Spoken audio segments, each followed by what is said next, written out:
मैं एक दफ्तर में काम करती थी। मेरी शादी 3 साल पहले मोहित के साथ हुई थी। मोहित एक प्राइवेट कंपनी में काम करता था। घर में किसी चीज की कमी नहीं थी, मगर मोहित को कंपनी के काम से अक्सर बाहर ही रहना पड़ता था। घर में रहते हुए भी वह मुझ पर कम ही ध्यान दे पाता था। यूँ तो मैं एक अच्छी बीवी थी, पर मोहित का बार बार शहर से बाहर जाना मुझे पसंद नहीं था। मोहित का सपाट रवैया मुझे पसंद नहीं लगता था। मैं तो एक ऐसे पति का सपना लेकर आई थी जो मेरे इर्द गिर्द चक्कर काटता रहे, लेकिन मोहित हमेशा अपने काम में लगा रहता था। एक दिन मैं ऑफिस में अपना काम कर रही थी, तभी मेरी नज़र एक युवक पर पड़ी। वह लंबा गोरा और छरेरे बदन का नौजवान था। मैंने उसे देखा तो मैं उसे देखती ही रह गई। शायद वह मेरे सपनों के राजकुमार सरीखा था। वह मेरे ऑफिस में काम करने आया था। कुछ देर बाद हमारे मैनेजर ने पूरे स्टाफ को अपने केबिन में बुलाकर उस युवक से मिलवाया। उसका नाम विकास था। मुझको विकास से मिलवाते हुए मैनेजर ने कहा, विकास ये है हमारी क्लर्क महक, और महक ये हैं हमारे ऑफिस के नए कर्मचारी विकास। मैंने एक बार फिर विकास को ऊपर से नीचे तक देखा और मुस्कुरा दी। ऑफिस में विकास का आना मेरी जिंदगी में भूचाल लाने जैसा था। मैं घर जाकर विकास के सपनों में खो गई। दिन में हुई मुलाकात को भूलना मेरे बस में नहीं था। विकास और मैं हम उम्र थे। मेरे मन में उधेड़-बुन चल रही थी। मुझे लग रहा था कि काश विकास मेरी जिंदगी में 3 साल पहले आया होता। अगले दिन विकास समय से पहले ऑफिस पहुंच गया। वह अपनी सीट पर बैठा कुछ सोच रहा था कि तभी मैंने अंदर कदम रखा। विकास को सामने देख मैंने उससे पूछा, कैसे हैं आप? इस शहर में पहला दिन कैसा रहा? विकास ने सहज होकर जवाब दिया, मैं ठीक हूँ। पहला दिन तो अच्छा ही रहा। आप कैसी हैं? मैंने चहकते हुए कहा, खुद ही देख लो, एकदम ठीक हूँ। इसके बाद मैं लगातार विकास के करीब आने की कोशिश करने लगी। धीरे धीरे विकास भी खुलने लगा। हम दोनों ऑफिस में हंसते बतियाते रहते थे। हालांकि ऑफिस के दूसरे लोग हमारी इस बढ़ती दोस्ती से अंदर ही अंदर जलते थे। वे पीठ पीछे जली कटी बातें भी करने लगे थे। मेरे जन्मदिन पर विकास ने मुझे एक बढ़िया सा तोहफा दिया और कैंटीन में ले जाकर लंच भी कराया। मैं एक नई कशिश का एहसास कर रही थी। समय पंख लगाकर उड़ता गया। विकास और मेरी दोस्ती गहराती चली गई।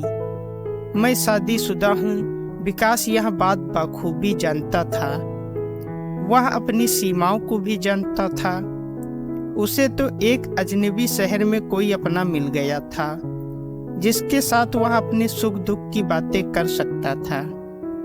विकास की माँ ने कई अच्छे रिश्तों की बात अपने खत में लिखी थी, मगर वह जल्दी शादी करने के मूड में नहीं था। अभी तो उसकी नौकरी लगे केवल 10 महीने ही हुए थे। वह मेरे साथ पक्की दोस्ती निभा रहा था, लेकिन मैं इस दोस्ती का कुछ और ही मतलब लगा रही थी। मुझको लगने लगा था कि विकास मुझे प्यार करने लगा है। मैं पहले से ज्यादा खुश रहने लगी थी।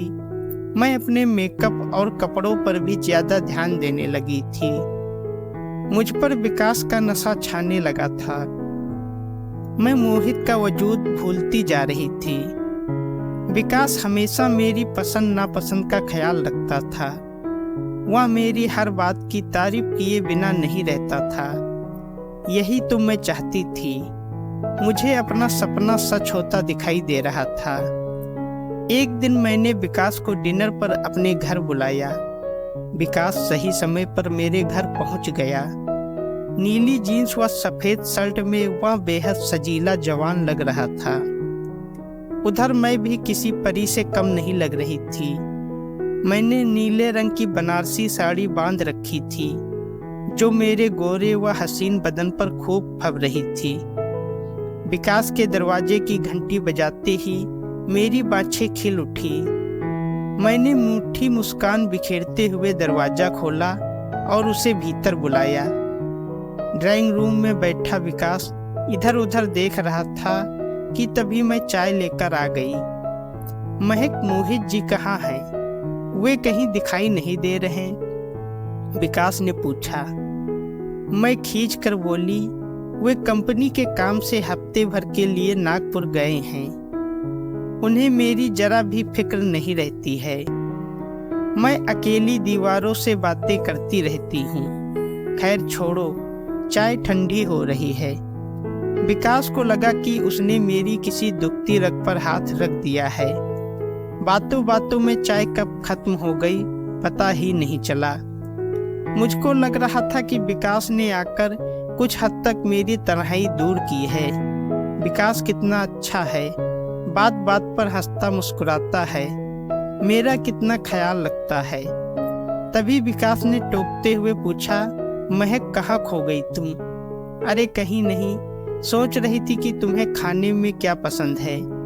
विकास ने चुटकी लेते हुए जवाब दिया, बस यही राजमा पुलाव, रायता, पराठे और मूंग का हलवा। बाकी जो आप खिलाएंगी वही खा लेंगे। क्या बात है, आज तो मेरी पसंद हम दोनों की पसंद बन गई, मैंने खुश होते हुए कहा। मैं विकास को डाइनिंग टेबल पर ले गई। हम दोनों आमने सामने जा बैठे। खाते हुए बीच बीच में विकास कोई चुटकुला सुना देता तो मैं खुलकर ठहाका लगा देती। माहौल खुशनुमा हो गया था। काश सब दिन ऐसे ही होते, मैं सोच रही थी। विकास ने खाने की तारीफ करते हुए कहा, वाह क्या खाना बनाया है। मैं तो उंगली चाटता रह गया। तुम उसी तरह खिलाती रही तो मैं जरूर मोटा हो जाऊंगा। शुक्रिया जनाब, और मेरे बारे में आपका क्या ख्याल है? कहते हुए मैंने विकास पर सवालिया निगाह डाली। अरे आप तो कयामत है कयामत, कहीं मेरी नजर न लग जाए आपको, विकास ने मुस्कुराकर जवाब दिया। विकास की बात सुनकर मैं झूम उठी। मेरी आंखों के डोरे लाल होने लगे थे। मैं रोमांटिक अंदाज में अपनी कुर्सी से उठी और विकास के पास जाकर स्टाइल से कहने लगी, विकास आज मौसम कितना हसीन है। बाहर बूंदों की रिमझिम हो रही है और यहाँ हमारी बातों की। चलो एक कदम और आगे बढ़ाएं, क्यों ना प्यार मोहब्बत की बातें करें। इतना कहकर मैंने अपनी गोरी गोरी बाहें विकास के गले में डाल दी। विकास मेरा इरादा समझ गया। एक बार तो उसके कदम लड़खड़ाए, मगर जल्द ही उसने खुद पर काबू पा लिया और मुझको अपने से अलग करता हुआ बोला, महक आप यहाँ क्या कर रही हैं? क्यों अपनी जिंदगी पर दाग लगाने पर तुली हैं? पल भर की मौज मस्ती आपको तबाह कर देगी। अपने जज्बातों पर काबू रखिए। मैं आपका दोस्त हूँ, अंधी राहों पर ढकेलने वाला हवस का गुलाम नहीं। आप अपनी खुशियाँ मोहित जी में तलाशिए। आपके इस रूप पर उन्हीं का हक है, उन्हें अपनाने की कोशिश कीजिए। इतना कहकर विकास तेज कदमों से बाहर निकल गया। मैं ठगी सी उसे देखती रह गई। मुझे अपने किए पर अफसोस हो रहा था। मैं सोचने लगी, मैं क्यों इतनी कमजोर हो गई? क्यों विकास को अपना सब कुछ मान बैठी? क्यों इस कदर उतावली हो गई? अगर विकास ने मुझे न रोका होता तो आज मैं कहीं की न रहती। बाद में वह मुझे ब्लैकमेल भी कर सकता था, मगर वह हिस्सा नहीं है। उसने मुझे भटकने से रोक लिया।